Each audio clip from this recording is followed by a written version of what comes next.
하나님 말씀 봉독하겠습니다. 마태복음 2장 1절로 6절 말씀. 헤롯 왕 때 예수께서 유대 베들레헴에서 나심에 동방으로부터 박사들이 예루살렘에 이르러 말하되 유대인의 왕으로 나신 이가 어디 계시냐? 우리가 동방에서 그의 별을 보고 그에게 경배하러 왔노라 하니 헤롯 왕과 온 예루살렘이 듣고 소동한지라. 왕이 모든 대제사장과 백성들의 서기관들을 모아 그리스도가 어디에서 나겠느냐 물으니 이르되 유대 베들레헴이오니 이는 선지자로 이렇게 기록된 바 또 유대 땅 베들레헴아 너는 유대 고울 중에 가장 작지 아니하도다. 내게서 한 다스리는 자가 나와서 내 백성 이스라엘의 목자가 되리라 하였음이니이다. 예수님의 탄생에 관해서 말씀한 것은 마태복음 2장과 누가복음 2장에 기록되어 있는 것을 우리가 알 수가 있는 것입니다. 그 당시에는 유대인 나라가 로마의 속국이 되어서 로마의 황제 가이사 아구스도는 유대인의 그 인구조사를 하기 위해서 무엇을 말씀했느냐 하면 천하로 다 호족하라 명령을 했던 것입니다. 그래서 여기에 보면 요셉도 다윗의 족속인 거로 그의 고향이 어디냐면 유대 땅 베들레헴이기 때문에 야코나 마리아와 함께 호적하러 올라가는 광경이 여기에 기록이 되어 있는 것입니다. 그런데 예수님의 탄생에 관해서는 누가복음 2장에는 목자들과 예수님과의 관계가 기록이 되어 있고 오늘 본문 말씀에는 동방의 박사들과 예수님과의 관계에 관해서 기록해 주신 말씀이 기록이 되어 있는 것입니다. 예수님이 탄생하셨을 때 어떤 일이 일어났느냐 하면 천문학 박사들이 천문학을 연구하다가 무엇을 발견했느냐 하면 이상한 별을 발견했고 그 이상한 별은 유명한 분이 태어났다고 하는 사실을 그들은 알 수가 있는 것입니다. 그래서 그때 유대인 나라의 총독이 누구였느냐 하면 헤롯 왕이었습니다. 헤롯 왕에게 누가 찾아갔느냐 하면 동방 박사들이 찾아갔습니다. 찾아가서 하는 말이 뭐냐면 유대인의 왕으로 나신 이가 어디에 계시냐? 우리가 동방에서 그의 별을 보고 그에게 경배하러 왔노라 하니 헤롯 왕의 왕과 왕궁이 소동이 일어났습니다. 그건 왜? 유대인 나라의 왕은 자기인데 또 왕이 났다고 하니까 소동이 일어난 것입니다. 왕이 모든 대제사장들과 백성의 서기관들을 모아 그리스도가 어디에서 나겠느냐 물으니 그 서기관들이 하나님의 말씀에 기록한 대로 유대 땅 베들레헴이오니 이는 선지자로 이렇게 기록이 되어 있습니다. 유대 땅 베들레헴아 너는 유대 고울 중에 가장 작지 아니하도다. 그러나 내게서 한 다스리는 자가 나와서 내 백성 이스라엘의 목자가 되리라 말씀을 했던 것입니다. 예루살렘이 소동이 일어났습니다. 그래서 오늘 본문의 말씀은 예수님을 찾아간 동방 박사들은 누가 인도를 했느냐 하면 별이 인도한 것을 우리는 알 수가 있는 것입니다. 그런데 어디에서 나겠느냐?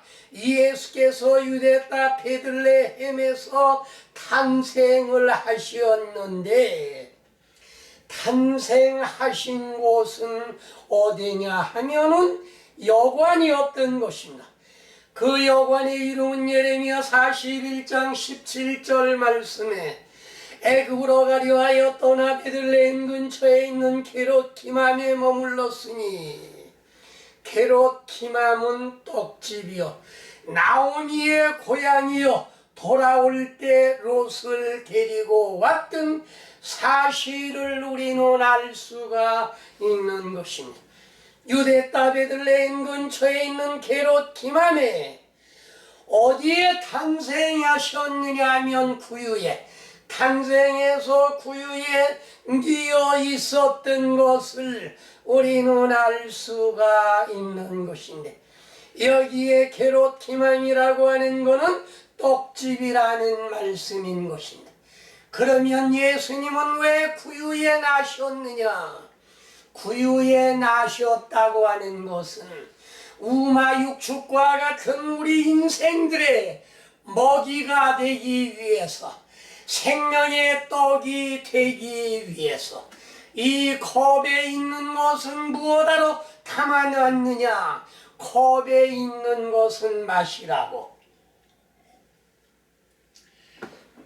우마육축들이 먹는 밥그릇, 그 밥그릇의 이름이 뭐냐면 구유. 구유에 담겨 있다고 하는 것은 우마육축과 같은 우리 인생들이 먹으라고 밥으로 먹잇감으로 놓아주시었던 것입니다. 그러면 여기에 먹잇감이라고 하는 것은 무엇을 가리켜 말했느냐? 소나 양이나 염소나 또 예수님을 만나기 위하여 말을 타고 왔는지 나귀를 타고 왔는지는 알지 못하지만은, 그러나 그들이 짐승을 타고 오면 어디에 매두느냐 하면 우리간에 매어두는 것입니다. 우리간에 매어둔다고 하면 그 짐승들도 이에 먹이를 주어야 되는데, 그 먹이를 뭐라고 하느냐 하면 꼴이라고 합니다. 꼴을 구유에 넣어주면 우마육축과 같은 우리의 인생들의 밥이 되어서 우리가 먹을 걸 가리켜 말씀하시었는데, 이것은 성령을 이루기 위하여. 소는 우리 인생들을 말했습니다. 주의 종들을 말했습니다. 양은 무엇을 말했느냐 하면 우리 성도들을 양이라고. 예수님은 목자가 되시고 우리는 양이 된다고 말씀해 주시었던 것입니다. 그러므로 짐승들이 먹는 밥통에 놓여 있다고 하는 것은 꼴로, 생명의 말씀으로 우리 우마육축과 같은 인생들이 먹으라고 담겨져 있다는 사실인 것입니다. 요한복음 1장 14절 말씀이 육신이 되어 우리 가운데 와심에 우리가 그의 영광을 보니 아버지의 독생자의 영광이요 은혜와 진리가 충만하더라 말씀하시었는데, 말씀이, 하나님의 말씀이 육신이 되고, 육신은 하나님의 말씀이 되고, 하나님의 말씀은 우마육축과 같은 우리 인생들이 먹는 꼴이 되어서 구유에 담겨놓으면 우마육축과 같은 우리의 인생들이 그걸 생명의 떡으로 먹을 것을 가리켜 말씀을 하신 것이요. 그분은 어떤 분이냐면 독생자의 영광이요 은혜와 진리가 충만한 분이라고 말씀해 주시었고, 예수님도 오셔서 하신 말씀이 요한복음 6장 33절과 35절에 보면 하나님의 떡은 하늘에서 내려 세상에 생명을 주는 것이니라. 내가 곧 생명의 떡이니 내게 오는 자는 결코 줄이지 아니할 터이요 나를 믿는 자는 영원히 목마르지 아니하리라. 54절로 55절에 보면 내 살을 먹고 내 피를 마시는 자는 영생을 가졌고 마지막 날에 내가 그를 다시 살리리니 내 살은 참된 양식이요 내 피는 참된 음료로다라고 말씀해 주시었던 것입니다. 여기 하나님의 떡은 하늘에서 내려 세상에 생명을 준 것이라. 내가 그 생명의 떡이니 예수님의 생명의 떡이니 예수님이 구유에 누였던 것은 우마육축과 같은 인생 우리와 같은 인생들이 먹고 영생하라고 구유에 탄생하신 것을 우리는 알아야 되는 것입니다. 그러므로 주님께로 오는 자는 결단코 줄이지 아니하고 목마르지 아니하리라. 이 목마르지 아니하는 것은 영원히 목마르지 아니하리라. 하나님의 생명의 떡을 먹고 우리가 물을 마시는 것은 성령을 받는 것이요 성령을 받는 사람은 영원히 목마르지 아니하리라 말씀해 주시옵고 내 살을 먹고 내 피를 마시는 자는 영생을 가졌고 마지막 날에 내가 그를 다시 살리리니 말씀하시옵소서. 예수님의 살을 먹고 하나님의 말씀을 먹고 우리의 양식을 먹고 예수님의 피를 마시면 피는 곧 음료로다. 이 음료라고 하는 것은 육신이 먹고 사는 것이 아니라 우리 영혼이 사는 무엇을 말씀하셨느냐 하면 성령을 받을 걸 가리켜 말씀하셨음. 성령을 받으면 영원히 목마르지 아니하리라 말씀하신 것은 잘 알아듣지 못하기 때문에 예수님께서 다시 설명을 하셨는데 내 살을 먹고 내 피를 마시는 자는 영생을 얻었고 마지막 날에 내가 그를 살리리니 내 살은 참된 양식이요 내 피는 참된 음료로다 말씀한 것은 예수님의 살 참된 양식을 먹고 예수님의 피 성령을 받으면 영생을 얻었고 가졌고 말씀하셨습니다. 영생을 취했다. 영생을 가졌다. 영생을 얻었다고 말씀해 주시었던 것입니다. 그러므로 여기에 베들레헴이라고 하는 것은 어떤 곳이냐면 우리의 조상들이 살던 곳인데 아브라함과 다윗의 자손 예수 그리스도의 세계라고 말씀하셨는데 여기에 누가 살았느냐 하면 보아스가 살았고 이 보아스는 오벳을 낳고 오벳은 이새를 낳고 이새는 다윗을 낳고 다윗의 후손 가운데서 예수님이 탄생한 족보를 우리가 알 수가 있는 것입니다. 그래서 아브라함과 다윗의 자손 예수 그리스도의 세계라고 하는 것은 오늘날 우리의 영적 계보, 영적 족보가 어디냐 하면 베들레헴이요. 베들레헴에 가면 떡을 먹을 수 있고 생명의 떡과 영원히 목마르지 아니한 물을 마실 수 있다는 것을 우리에게 교훈해 주시기 위하여 예수님께는 유대의 딸 베들레헴 이에 어디에서 탄생했느냐 하면 구유에 우리의 먹잇감으로 오셨다는 사실을 우리는 알 수가 있는데 두 번째는 그분은 과연 누구냐? 유대인의 왕으로 오신 분인 것입니다. 예수님은 육신으로 2000년 전에 오셨지만 그러나 그분은 2000년 전에 육신으로 오신 분이지 하나님으로 영적으로는 영원 전부터 우주 만물을 창조하신 그분이 누구냐 하면 유대인의 왕으로 오신 예수라고 하는 사실을 말씀해 주신 것이 이사야 9장 6절에 기록해 주시었습니다. 이는 하나이가 우리에게서 낳고 하나들을 우리에게 주신 바 되었는데 그 어깨에 있는 정사를 메었고 그 이름은 기묘자라 모사라 전능하신 하나님이라 영존하시는 아버지라 평강의 왕이라 라고 말씀해 주신 것을 우리는 알 수가 있는 것입니다.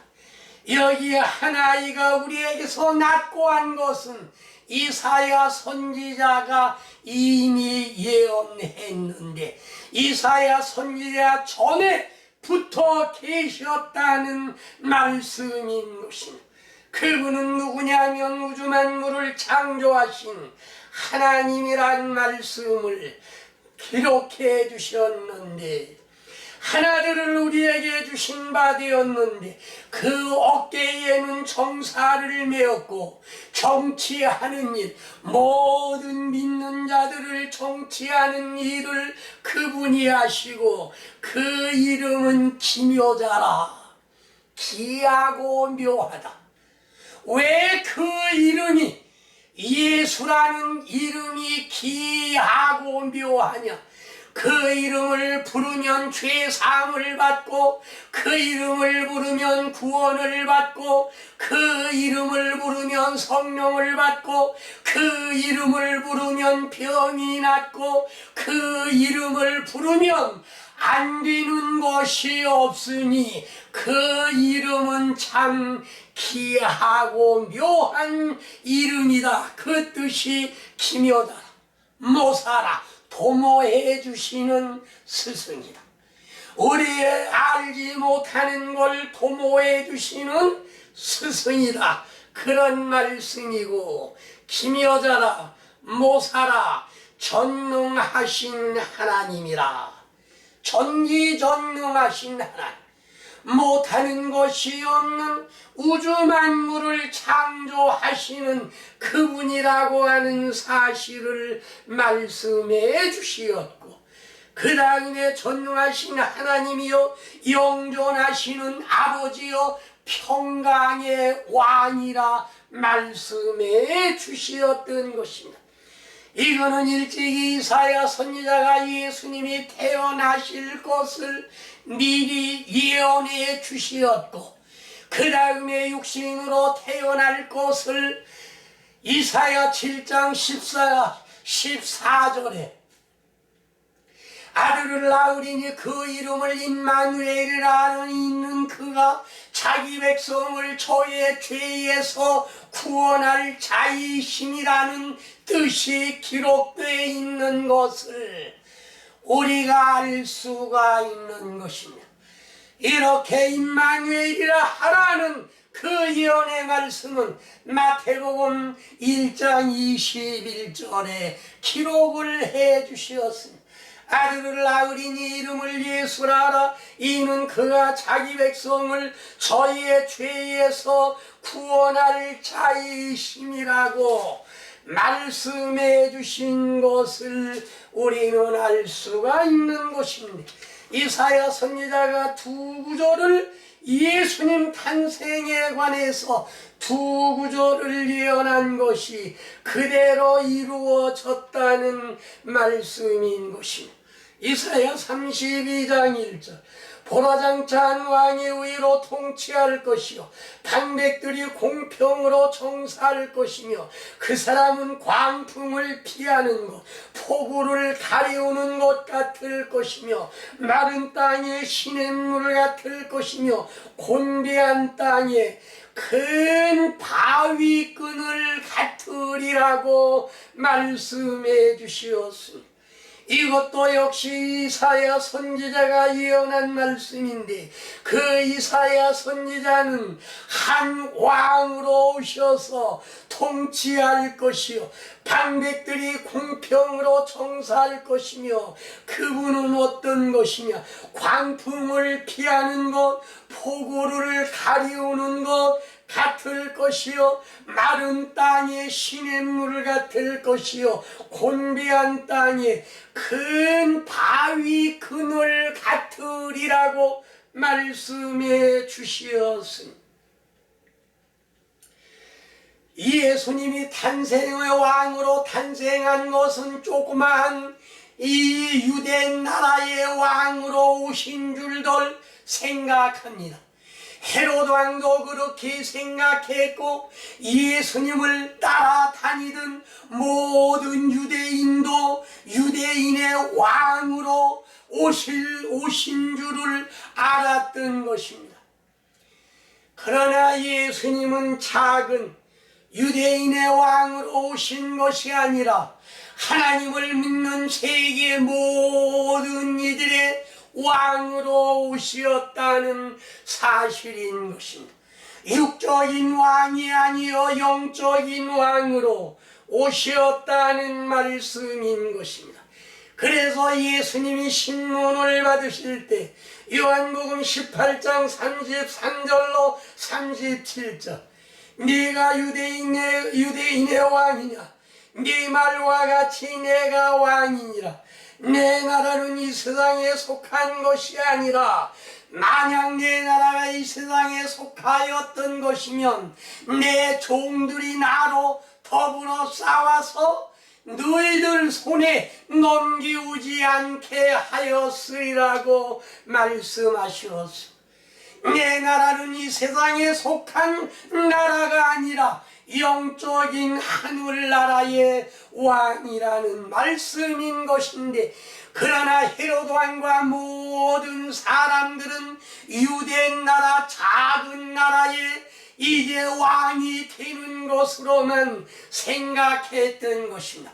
그래서 유대 나라의 왕이 되면 로마 속국으로부터 우리가 해방되고 그들에게 내던 세금도 내지 않겠다 하는 그런 육신적인 생각을 했던 것을 우리는 알 수가 있는 것입니다.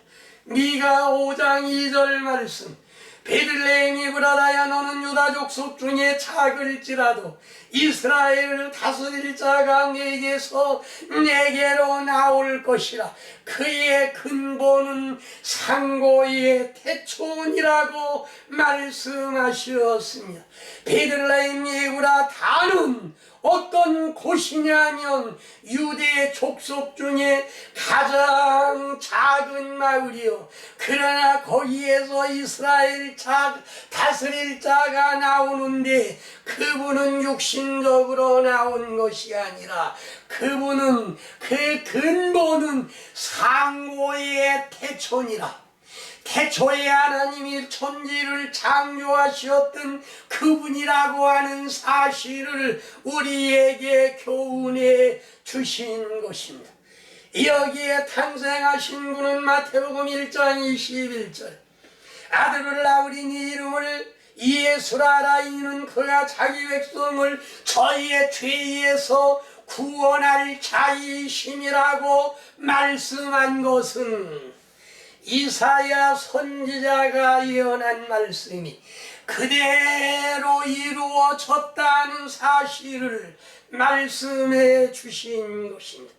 디모데전서 6장 15절 말씀, 기각이 이르면 하나님이 그의 나타나심을 보이시리니 하나님은 복되시고 홀로 한 분이신 능하신 자이며 만왕의 왕이시오 만주의 주시라고 말씀해 주시었습니다. 이거는 디모데요, 아주 오랜 후에 디모데도 말씀해 주시었습니다.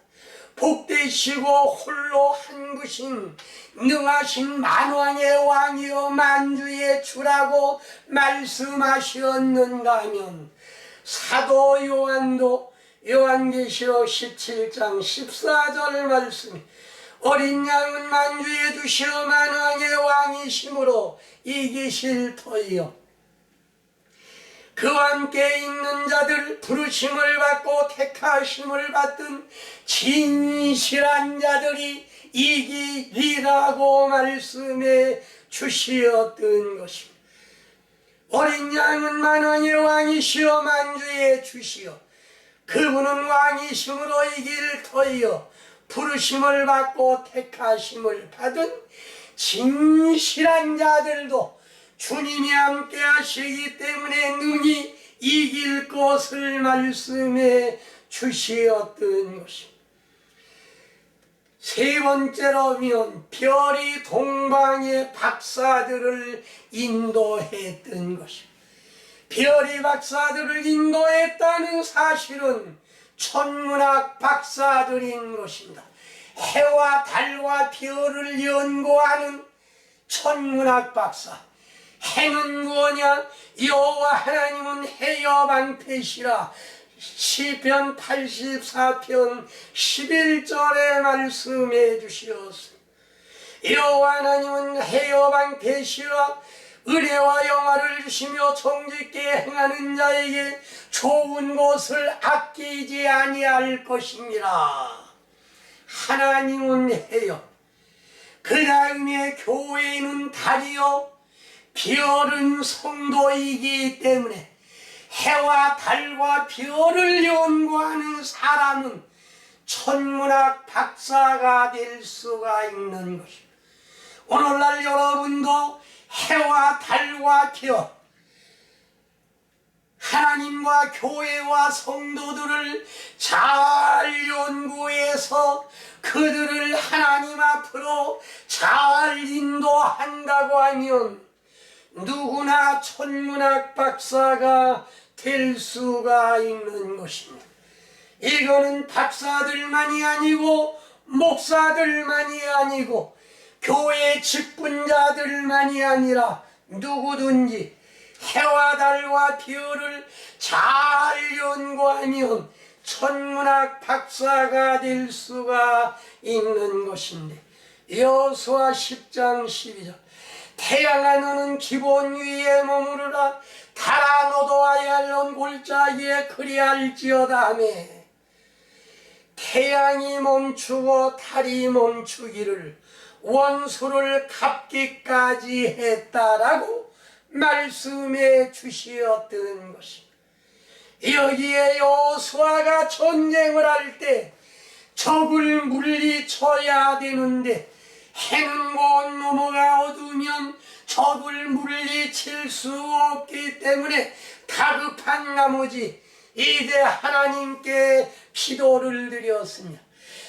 태양아 너는 기본 위에 머무르고 달아 너도 아얄론 골짜기에 수도하니까 해와 달이 넘어가던 것이 넘어가지 아니하고 그 자리에 수도되었던 것을 알 수가 있는 것입니다. 이것은 여호수아만이 했던 것이 아니라 오늘날 우리들도 할 수 있다는 말씀인 것입니다. 여호수아는 실질적인 육신에 해와 달을 수도시켰지만은 오늘날 우리는 무엇을 수도시켜야 되느냐? 해는 하나님, 달은 교회. 해는 떴다가 넘어가게 됩니다. 넘어가치게 되면 어둠이 오고 마는데 여호수아 같이 해야 태양아 수도하면 서게 되는 것인데 하늘은 어디가 하늘이냐? 하늘은 여기 있다 저기 있다가 아니여 너의 마음에 있느니라.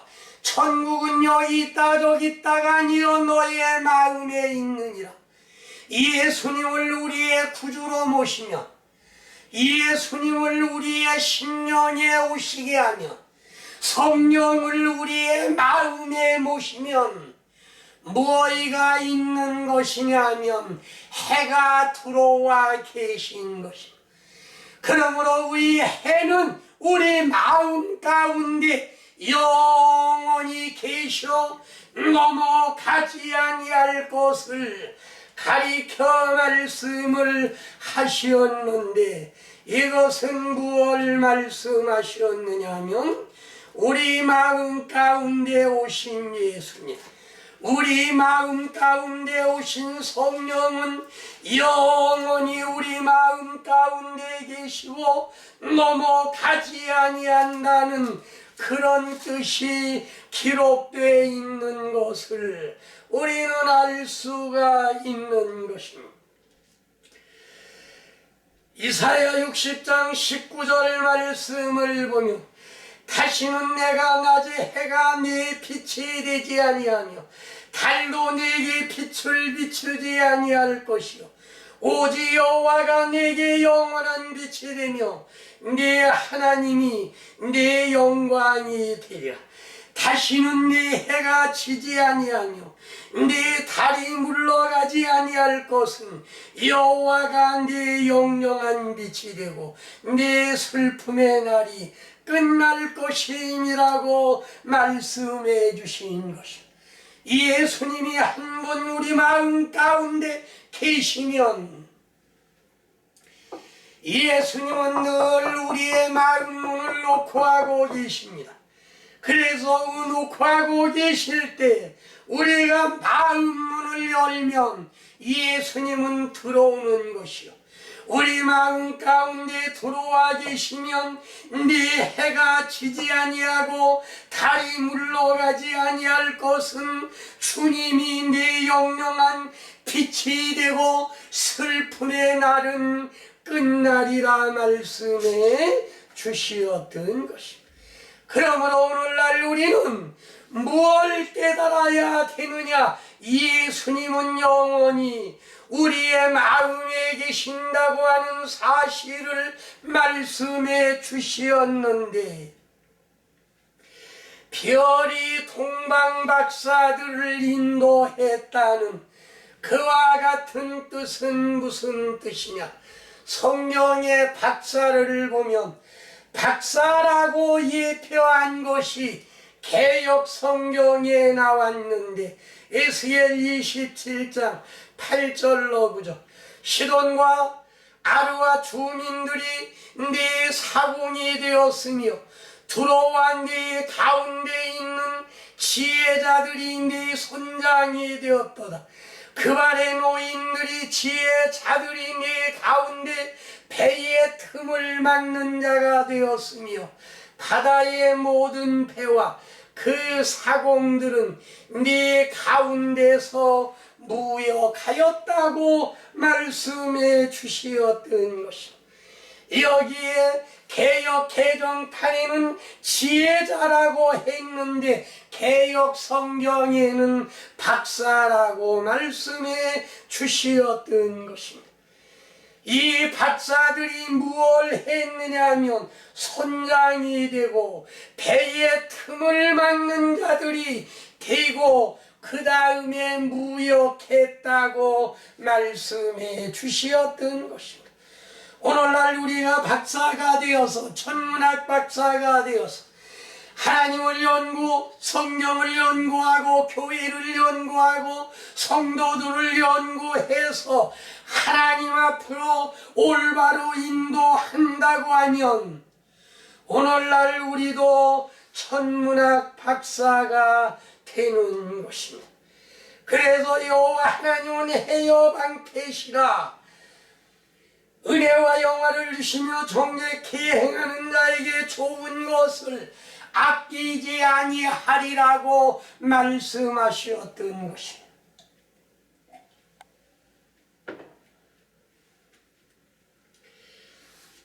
그러므로 선장 박사가 있는가 하면 선장 박사 중에 가장 유명한 선장 박사는 누구냐? 노아였던 것입니다. 엄청난 배를 침몰시키지 아니하고 그대로 보존했다고 하는 것은 최초의 선장 박사는 노아가 되었던 것입니다.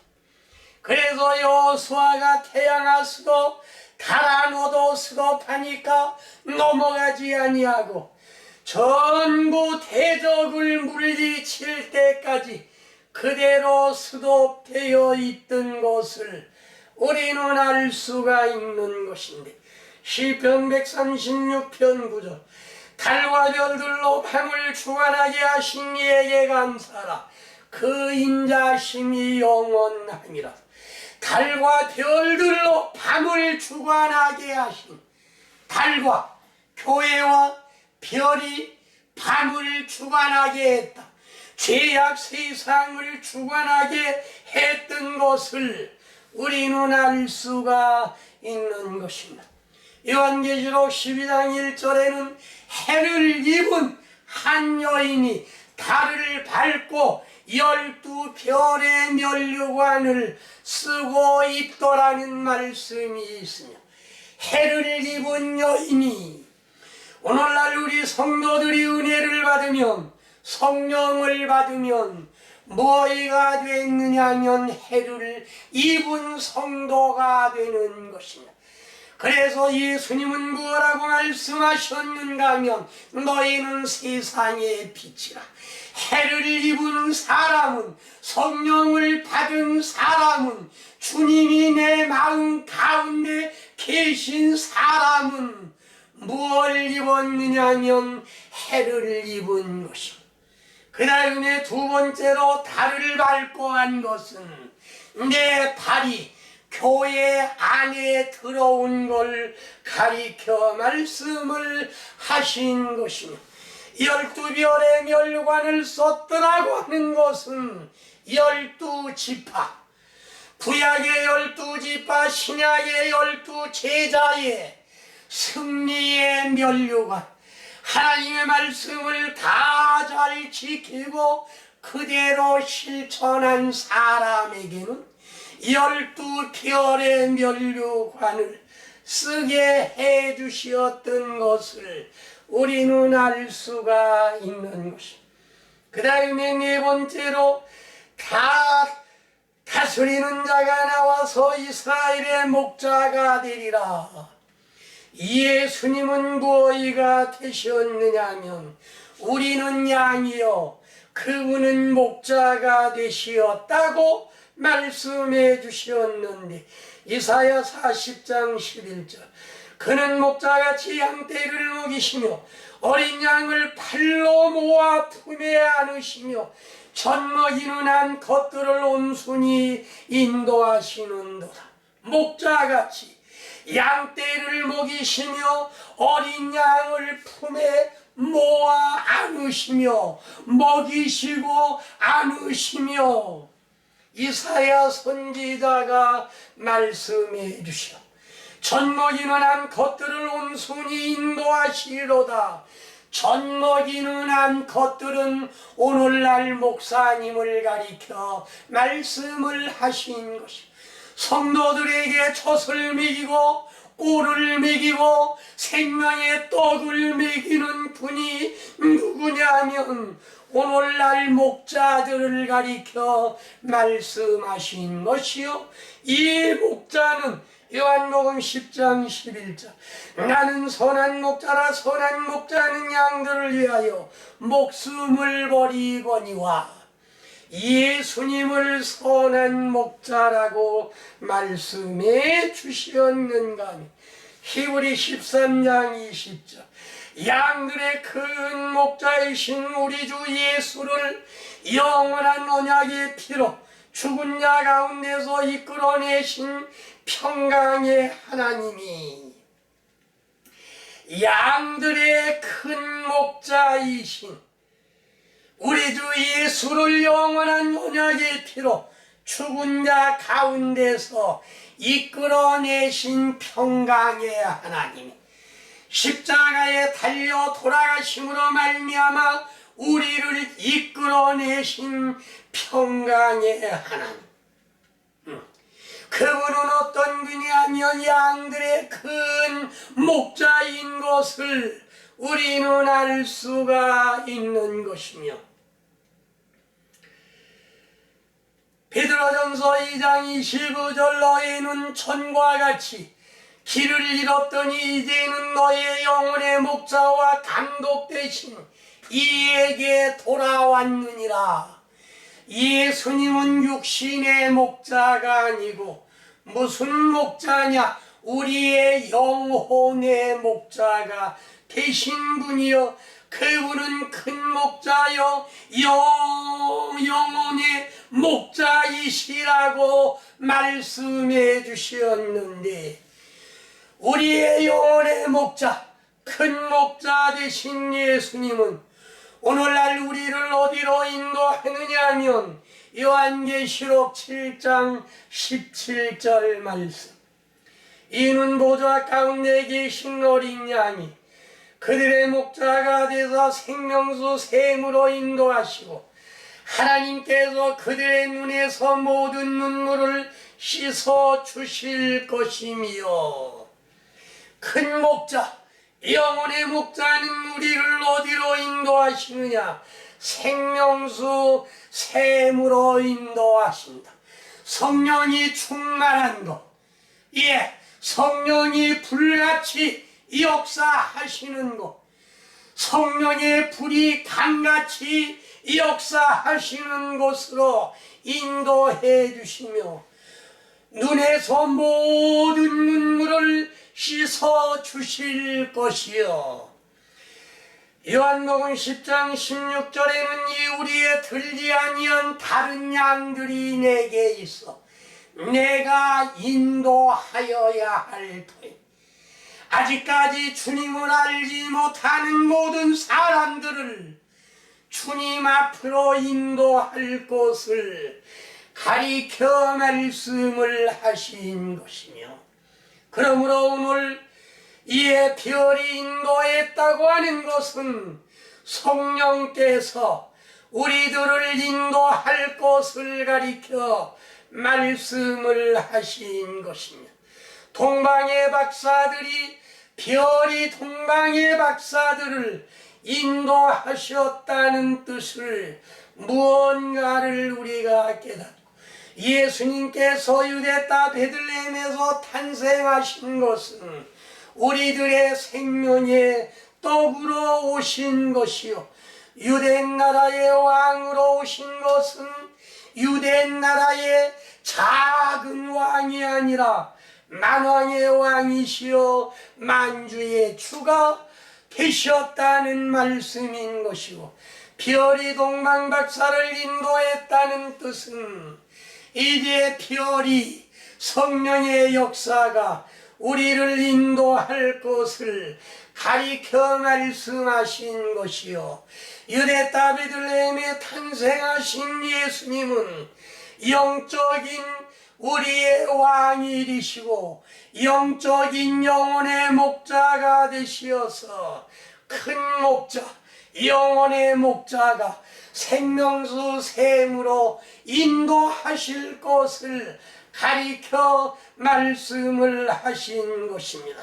기도하겠습니다. 사랑의 주님, 동방박사들을 별이 인도하신 주님, 오늘날 성령과 말씀으로 우리를 인도하여 주시어서 우리를 주님께로 인도하심으로 말미암아 우리도 이제 생명의 말씀을 먹고 영생하게 하시며 큰 목자시요 영혼의 목자이신 예수님께 나아가는 성도들이 되어서 주님의 은혜와 사랑을 받는 성도들이 될 수 있도록 축복하여 주시옵소서. 예수님의 이름으로 기도하옵나이다. 아멘.